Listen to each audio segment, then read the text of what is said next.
Lorsque les agents de police pénétrèrent pour la première fois dans le garage de la maison de la rue Saint-José, ils n'en crurent pas leurs yeux. Derrière une porte ordinaire se cachait une cage métallique étroite, tapissée de mousse et de panneaux MDF. À l'intérieur, on découvrit des traces du séjour de Valentina Alvarez, 15 ans. La famille affirme qu'il s'agit d'un accident de vélo, mais les résultats de l'expertise contredisent catégoriquement leur version. Garage dans la banlieue de Buenos Aires.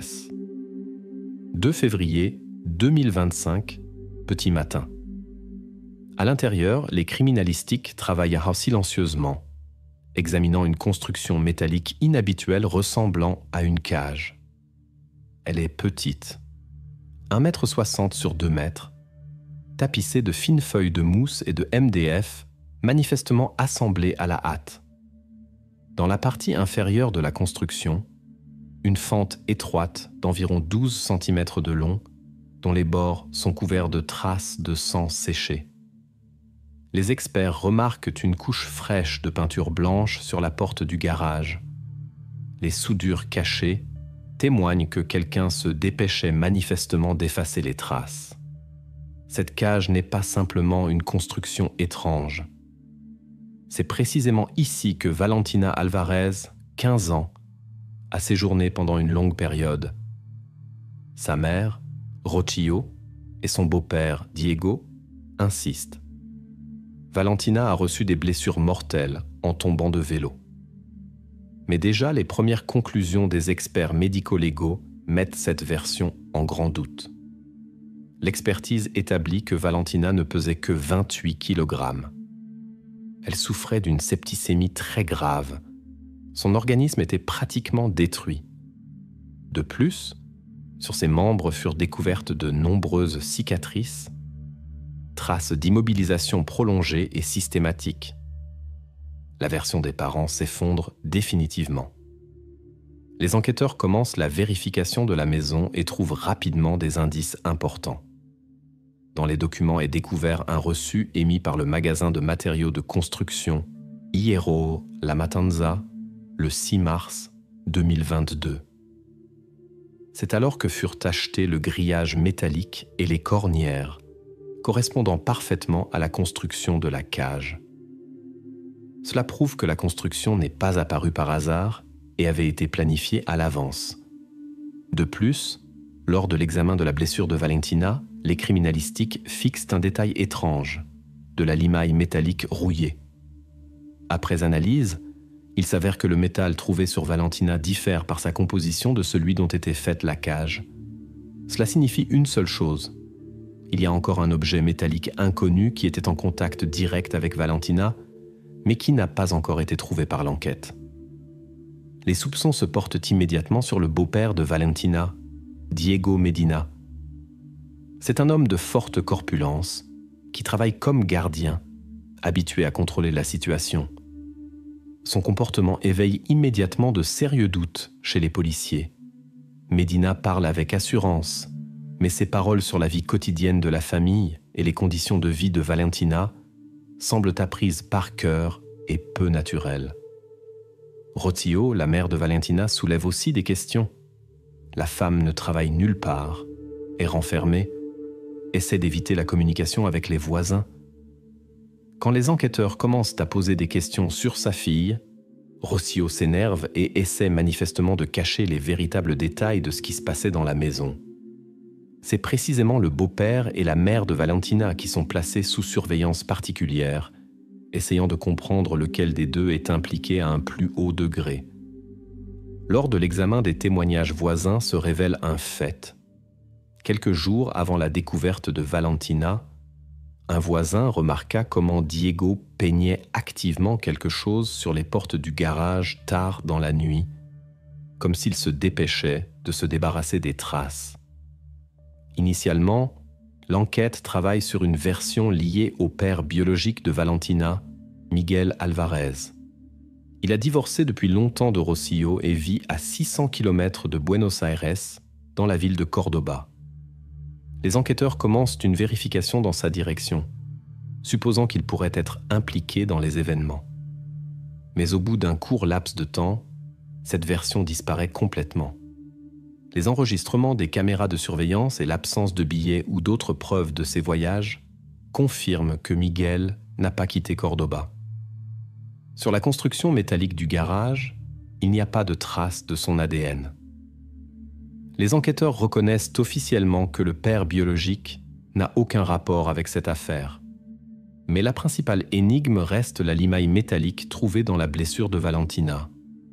La composition du métal ne correspond pas à la cage. Cela signifie qu'il existe encore un autre objet métallique inconnu, caché quelque part dans les environs. L'enquête est déjà certaine que c'est précisément la découverte de cet objet qui aidera à révéler le véritable rôle du beau-père de Valentina, Diego Medina. Tant que cet objet n'est pas trouvé, les enquêteurs continuent de garder ce détail secret, cherchant à devancer ceux qui essaient déjà de se débarrasser des preuves. 4 jours se sont écoulés depuis le début de l'enquête.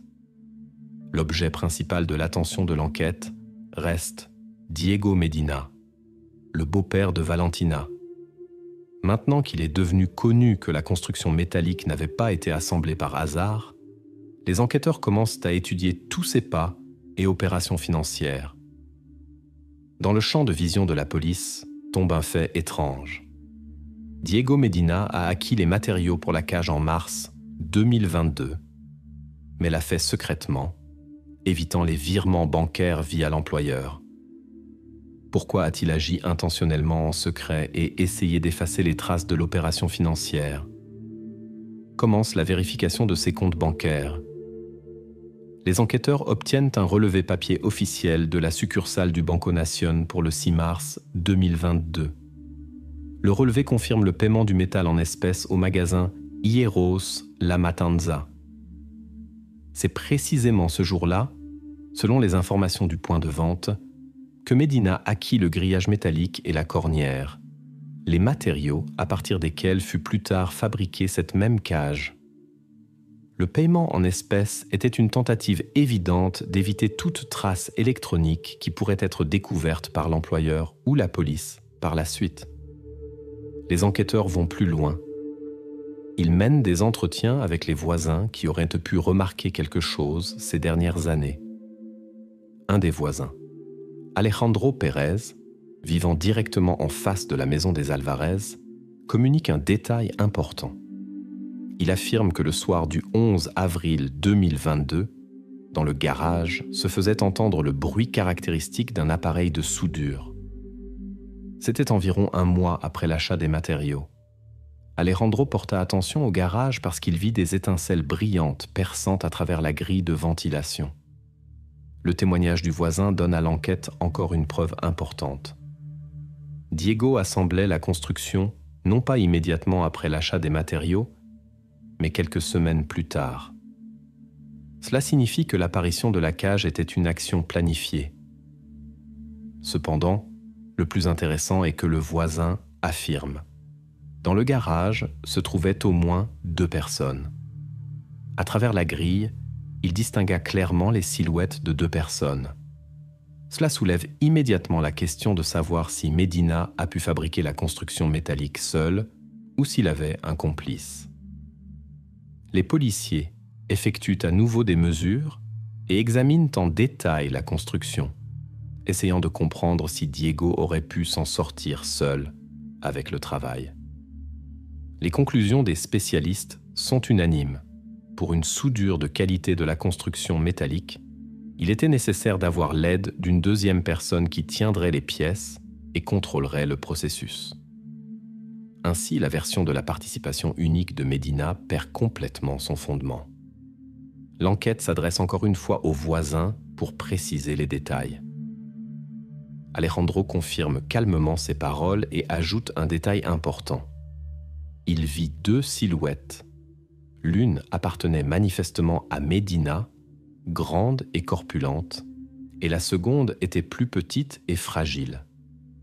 Le voisin n'a pas pu distinguer les visages car les 2 personnes portaient des masques de soudure de protection. Mais selon son opinion, la seconde silhouette aurait très bien pu appartenir à une femme de taille moyenne. Cette information ouvre une nouvelle branche de l'enquête. Si la deuxième personne qui aidait Diego était vraiment une femme, cela signifie que dans le garage se trouvait non pas une aide occasionnelle, mais quelqu'un de l'entourage proche de Medina. Les policiers ne se dépêchent pas encore de tirer des conclusions, ne nommant pas de nom et ne révélant pas qui pourrait être le deuxième soudeur. Mais c'est précisément une femme de taille moyenne qui devient un nouvel élément inconnu dans l'affaire. Pendant ce temps, dans la presse se répand activement l'image de Medina comme seul coupable. Les médias ont déjà commencé à créer le portrait d'un monstre solitaire auquel on attribue la responsabilité complète de ce qui est arrivé à Valentina. Cependant, les enquêteurs comprennent que cette voie mène à une impasse. Se focaliser sur la figure de Diego comme seul organisateur est une fausse piste qui peut conduire à ignorer d'autres participants importants. La police reste consciemment à l'écart de cette interprétation des événements, continuant à étudier méthodiquement chaque détail de l'affaire. Le voisin Alejandro ajoute encore un détail qui force l'enquête à renforcer l'attention sur l'entourage de Medina. Il est certain que la femme qui se trouvait près de Diego dans le garage n'était pas simplement une aide occasionnelle. Selon ses mots, les deux personnes travaillaient comme une équipe rodée, silencieusement et rapidement, comme si elles étaient habituées depuis longtemps à cacher quelque chose ensemble. Par ce témoignage, le voisin force l'enquête à approfondir l'étude du rôle de la mère de Valentina, Rocío Alvarez. C'est précisément elle qui devient maintenant la figure que les enquêteurs sont obligés de vérifier particulièrement soigneusement. L'enquête se trouve face à une nouvelle tâche, prouver ou réfuter l'implication de Rocío dans la création de la cage. Sans cela, il est impossible de comprendre jusqu'au bout le rôle de chacun des adultes qui se trouvaient auprès de Valentina au cours des dernières années. Ainsi, l'image de Diego Medina acquiert une profondeur et une complexité supplémentaires. Il ne ressemble déjà plus à un organisateur solitaire du crime. Medina agissait secrètement, essayait d'éviter les traces et les erreurs évidentes. Mais maintenant, il devient compréhensible qu'à côté de lui se trouvait quelqu'un d'autre, dont le rôle l'enquête devra élucider très bientôt. 2 jours passent. L'enquête passe graduellement à un nouveau stade. Maintenant, l'enquête étudie l'entourage de Valentina, essayant de comprendre comment il se fait qu'au cours de plusieurs années, personne n'ait remarqué son absence. Un maillon important ici devient l'école dans laquelle Valentina était officiellement enregistrée. La première question qui se pose devant l'enquête est de savoir comment l'établissement scolaire a pu ne pas faire attention à la longue absence de son élève. Car formellement, Valentina figurait parmi les élèves, et sa disparition aurait dû devenir évidente, au moins pour les enseignants et le directeur. Les enquêteurs arrivent à l'école et commencent la vérification des documents. Dans les archives municipales se trouvent des rapports papier selon lesquels Valentina étudiait prétendument à domicile. Tous les rapports sont signés par sa mère, Rocío Alvarez, qui travaillait auparavant dans cette école comme secrétaire. Les documents semblent absolument ordinaires et n'éveillent pas de soupçons au premier regard. Cependant, les criminalistiques remarquent des étrangetés dans les cachets qui authentifient les papiers. Ils décident de vérifier leur authenticité en envoyant les matériaux à une expertise spéciale de l'encre typographique. L'expertise confirme les suppositions des enquêteurs. Les cachets avaient été faits de manière artisanale et l'encre ne correspond pas au cachet scolaire original. Ainsi se confirme que les rapports sur l'enseignement à domicile de Valentina sont des faux. Maintenant, il devient clair pourquoi l'école n'a officiellement pas remarqué la disparition de Valentina. Rocío Alvarez utilisait son expérience antérieure de travail à l'école pour éviter tout soupçon. Elle savait comment remplir les documents de manière à ce que personne ne fasse attention aux incohérences. Les enquêteurs ont maintenant la tâche importante suivante: découvrir qui a aidé Rocío à authentifier ses papiers et si elle a pu agir seule. L'enquête mène un interrogatoire des enseignants et du personnel administratif de l'école. La question qui intéresse la police est évidente. Qui a pu authentifier ou signer les bulletins vides? La réponse arrive rapidement. Il s'avère que Rocio, encore avant son licenciement, avait un accès complet aux formulaires de rapport et pouvait facilement les emporter. Elle était une employée de confiance de l'administration, donc personne ne contrôlait ses actions. L'école tenait une comptabilité papier et les formulaires étaient strictement conservés sous le contrôle du secrétaire et du directeur. Mais puisque Rocio faisait partie de ce processus, ses possibilités de manipulation étaient pratiquement illimitées. Au moment de son licenciement, personne n'a pensé à vérifier la quantité de bulletins vides restants. C'est ce dont Rocio a profité. Néanmoins, initialement la police émet l'hypothèse que Rocio n'agissait pas seul, mais en collusion avec quelqu'un de la direction de l'école. La figure principale des soupçons devient la directrice. C'est précisément elle qui aurait pu avoir un intérêt ou être impliquée dans la falsification des documents. La vérification des déclarations financières et des opérations bancaires de la directrice de l'école est menée rapidement et soigneusement. Les enquêteurs ne trouvent rien de suspect. Aucune rentrée supplémentaire sur ses comptes ces dernières années n'est révélée. La version de la collusion avec l'administration de l'école est officiellement retirée de l'ordre du jour. Les policiers arrivent à la conclusion que Rocio agissait complètement seul et ne mettait au courant aucun des employés de l'école de ses plans. Cette décision permet à l'enquête de reporter l'attention sur Rocio et son entourage le plus proche. Cependant, lors de l'examen détaillé des locaux scolaires, les criminalistiques trouvent une trace inattendue. Dans le sous-sol de l'école est découverte une boîte avec des formulaires de bulletins vides qui ne devraient pas s'y trouver. Les enquêteurs effectuent un recomptage et remarquent la coïncidence du manque de bulletins vides avec la quantité de faux documents trouvés dans les archives. Cela signifie que Rocio a pris exactement autant de bulletins qu'elle en a ensuite utilisés pour la falsification des rapports scolaires de Valentina. Maintenant, il devient compréhensible que ces actions étaient clairement planifiées et réalisées sans attirer de tierces parties parmi les employés de l'école. Les enquêteurs saisissent prudemment la boîte avec les bulletins vides en tant que preuve. Ce sont précisément ces documents qui permettent de confirmer définitivement les capacités organisationnelles de Rocio Alvarez et sa détermination à tenir Valentina hors du champ de vision de l'entourage. Maintenant, la police sait fermement que Rocio induisait consciemment en erreur l'école et l'administration. Ainsi, l'énigme de pourquoi l'école n'a pas remarqué la disparition de Valentina se résout partiellement. Mais il reste encore beaucoup à découvrir pour les enquêteurs, car les documents eux-mêmes ne sont qu'une partie du tableau général. L'objectif principal de l'enquête, comprendre comment les actions de Rocio et Diego étaient liées entre elles et ce qui se passait réellement à l'intérieur de la maison des Alvarez, derrière les portes fermées du garage. L'enquête avance. Maintenant, l'attention des criminalistiques se concentre à nouveau sur le garage de la maison des Alvarez. Rappelons qu'un détail restait non élucidé, l'origine de la limaille métallique trouvée sur les blessures de Valentina. Elle ne correspondait pas par sa composition au métal de la construction principale de la cage. Maintenant, les enquêteurs comprennent que la solution de ce détail se trouve beaucoup plus près qu'il ne semblait auparavant.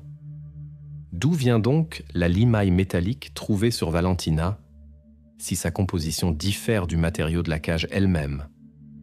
La réponse devient claire seulement après un réexamen minutieux du garage. Sous le support métallique dans le coin éloigné, les enquêteurs remarquent quelque chose d'étrange. 2 courts segments de tiges métalliques qui étaient auparavant cachés et invisibles. Sur les tiges se voit distinctement un marquage. Hierros, La Matanza 1124. Ces tiges n'appartiennent manifestement pas à la construction originale et ont été acquises beaucoup plus tard, déjà en novembre 2024. Les experts effectuent une vérification urgente de la composition du métal de ces tiges avec les échantillons trouvés auparavant sur les blessures de Valentina. La correspondance est absolue. Ce sont précisément ces morceaux qui sont devenus la source de la limaille métallique. Maintenant, les enquêteurs comprennent qu'en novembre de l'année dernière, quelqu'un menait des travaux dans le garage liés à la modification de la cage. L'enquête se rend au magasin de matériaux de construction Hierros La Matanza. Là, le caissier du magasin reconnaît avec certitude sur la photo Rocío Alvarez. Selon ses mots, c'est précisément elle qui, le 21 novembre 2024, a acquis plusieurs disques de ponçage. Ce détail, apparemment insignifiant, influence en fait fortement le cours de l'enquête.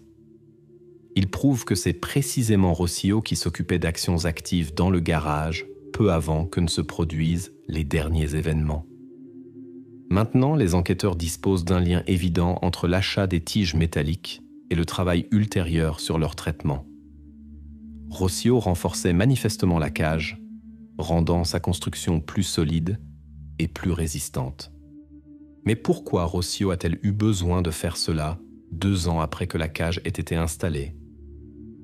La réponse à cette question vient de Valentina elle-même, dans son journal intime, saisi encore au début de février, est découverte une petite mais extrêmement importante note, casser la barre 23-11-24. Maintenant, il devient compréhensible que la construction de la cage était déjà endommagée et nécessitait une réparation urgente. Apparemment, Valentina avait réussi à casser ou plier un des éléments de la cage, ce qui força Rocío à effectuer rapidement des travaux de réparation. Apparaît une supposition qui est rapidement reprise par certains journalistes et experts commentant l'affaire. Peut-être que Rocío essayait en fait de libérer Valentina en affaiblissant la construction de la cage. Une telle interprétation des événements aurait pu changer tout le cours de l'enquête et la position de l'enquête concernant la mère de Valentina.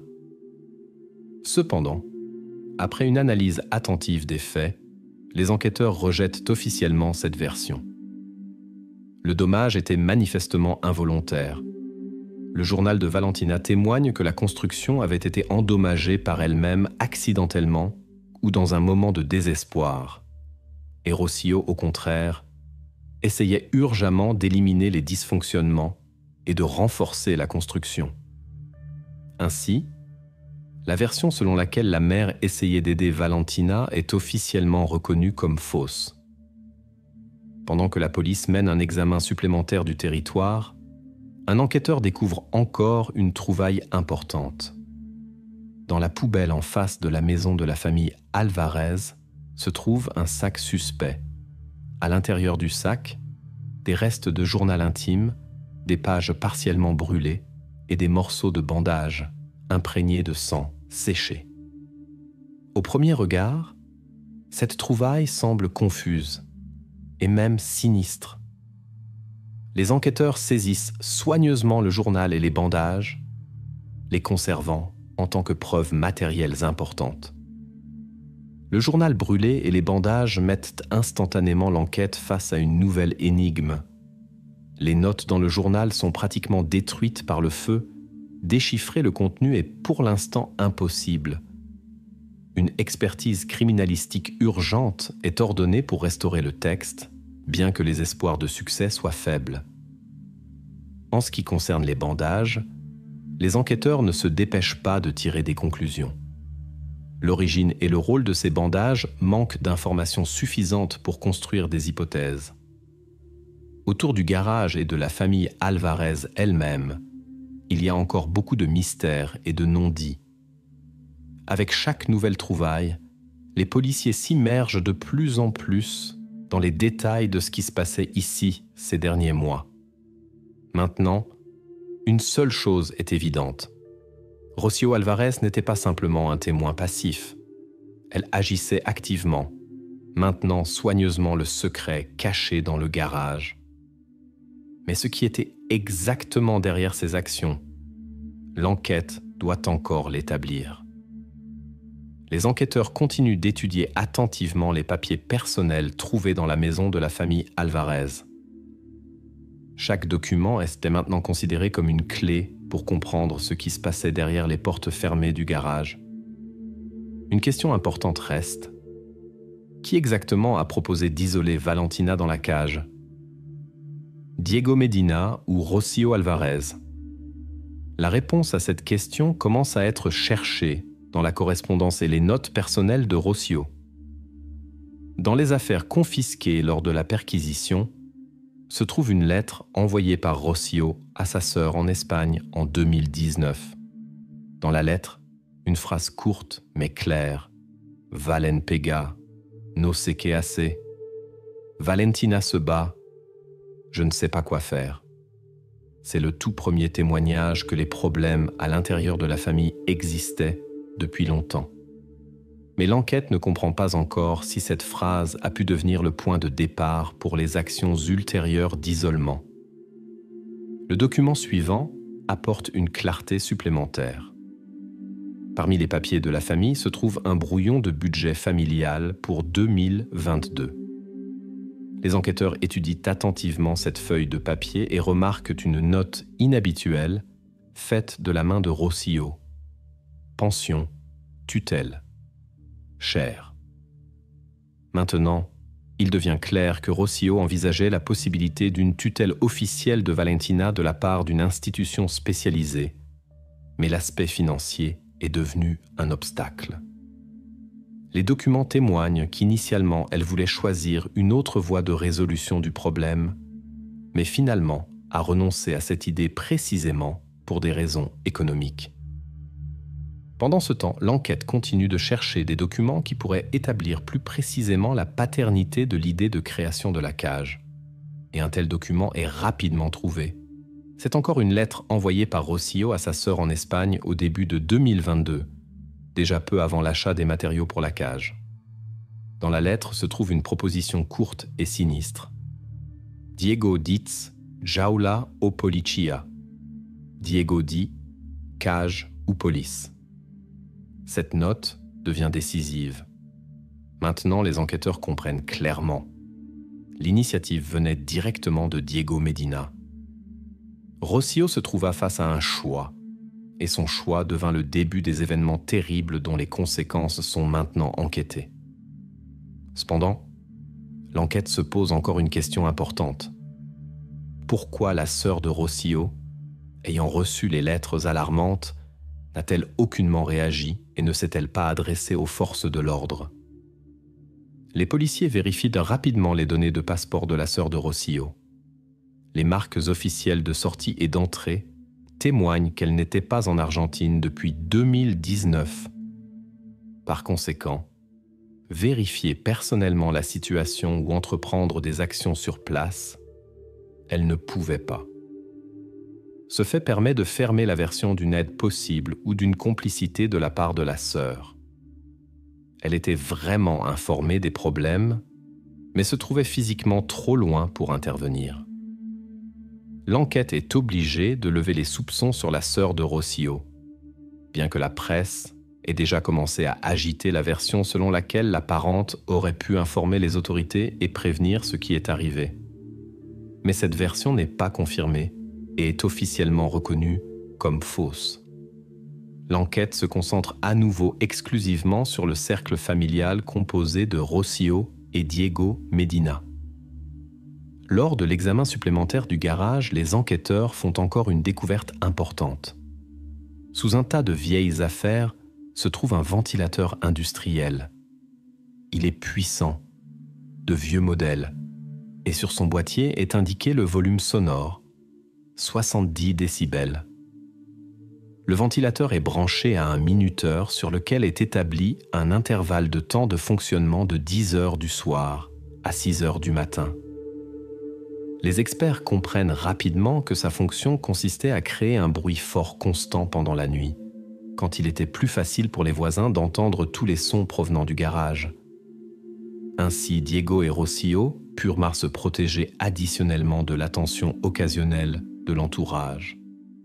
Les enquêteurs fixent cette trouvaille comme encore une preuve de planification minutieuse et de dissimulation intentionnelle de ce qui se passait dans le garage. Maintenant, il devient clair à quel point Rocio et Diego pouvaient aller loin en cherchant à cacher la réalité et à maintenir Valentina en isolement. Le ventilateur branché confirme la version de l'enquête selon laquelle Valentina était privée de toute possibilité de donner de la voix et d'attirer l'attention.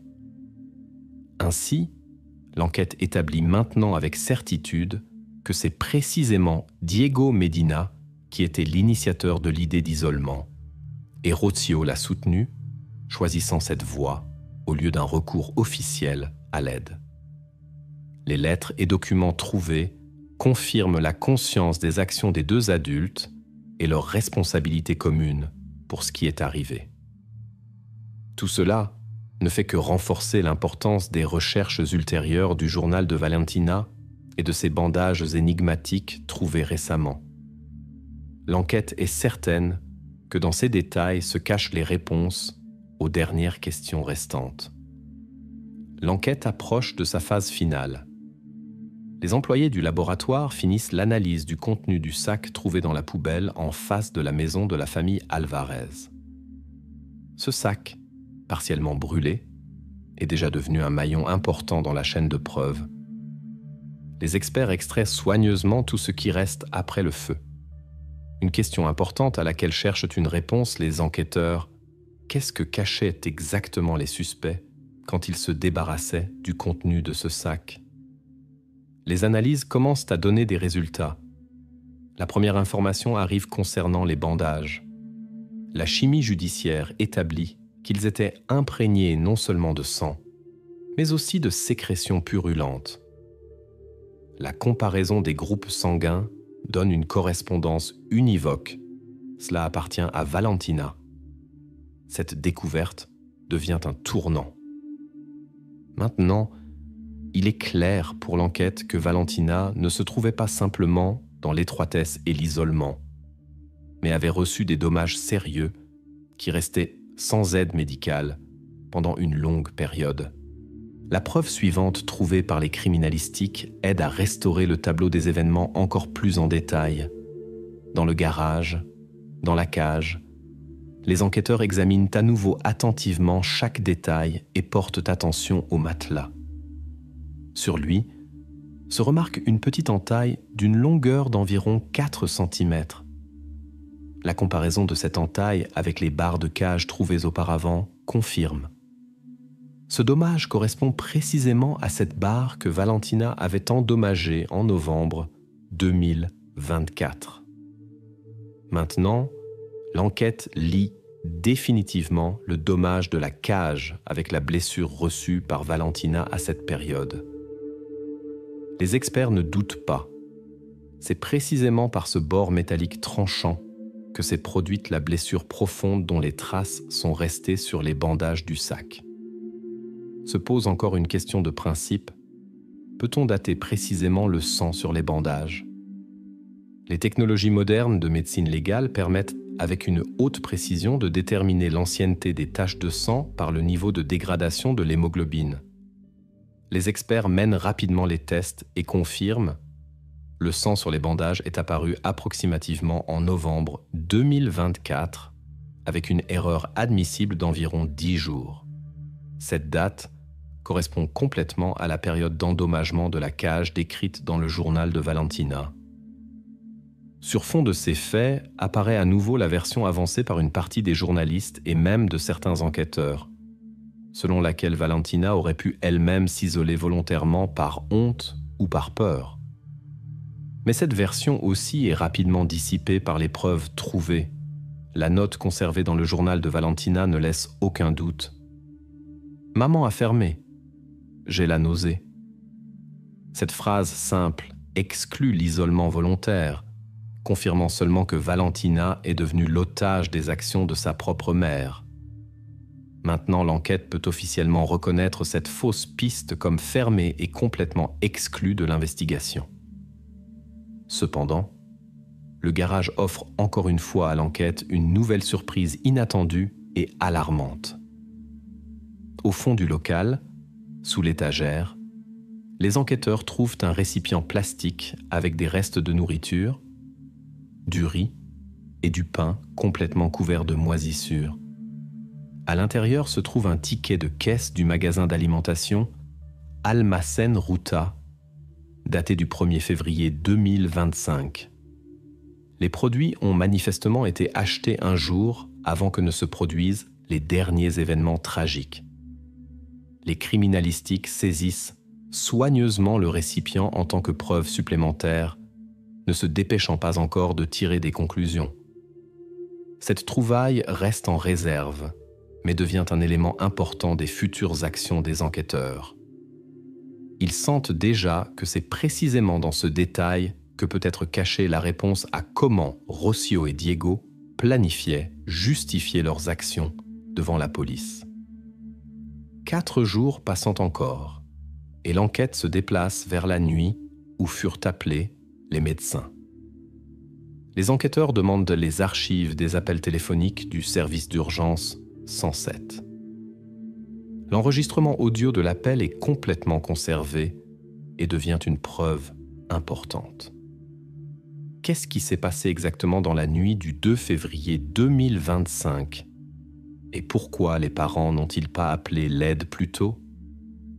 En étudiant l'enregistrement, les enquêteurs entendent distinctement la voix de Rocio qui parle au répartiteur d'un accident. Mais en arrière-plan s'entend une voix silencieuse, presque indéchiffrable de Diego qui lui chuchote une instruction claire. « Dis que ce Keio ». Cette phrase devient le témoignage le plus important que les parents mentaient intentionnellement dès le début, réalisant les conséquences de leurs actions.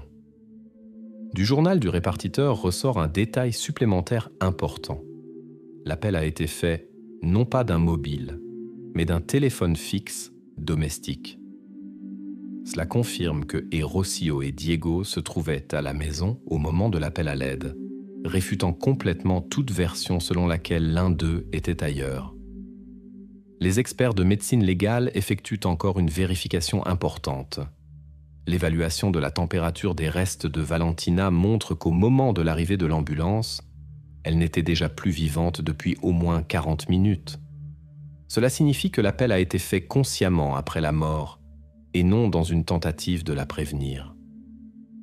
L'avocat de Medina essaie de convaincre l'enquête que son client n'était pas à la maison cette nuit-là et se trouvait au travail.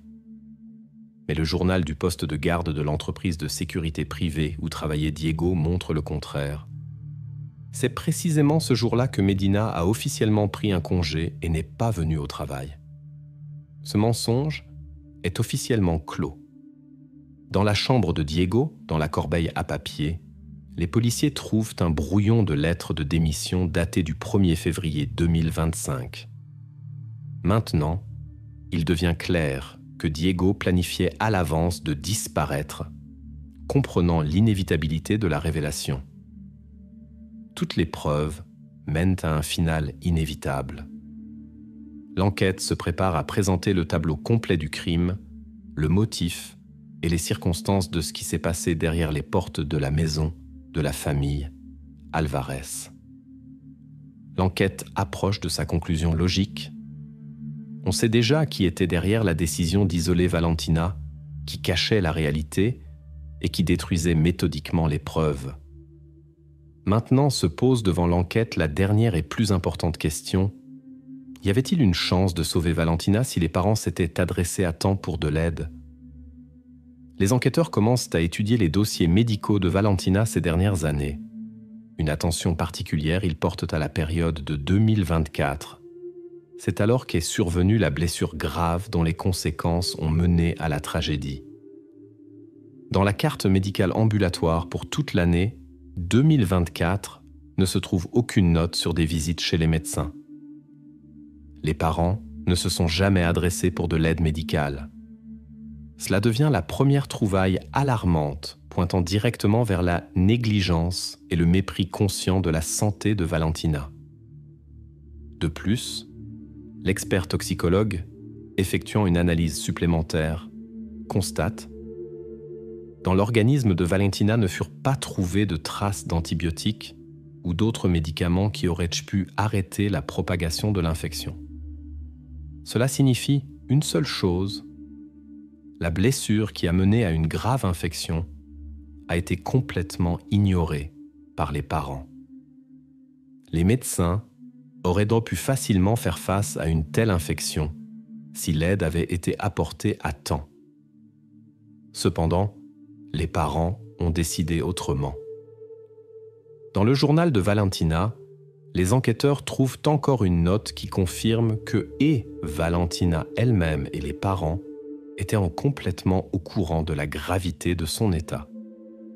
Sur une des pages du journal, Valentina a elle-même fait un dessin au crayon de sa blessure et l'a signé brièvement et avec inquiétude.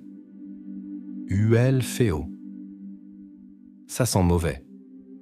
Ce petit détail devient la preuve clé que Valentina était désespérée, réalisant parfaitement la gravité de la situation. Cependant, les parents n'entreprennent aucune mesure, ignorant la réalité dans laquelle elle se trouvait. Les enquêteurs se posent la question logique suivante.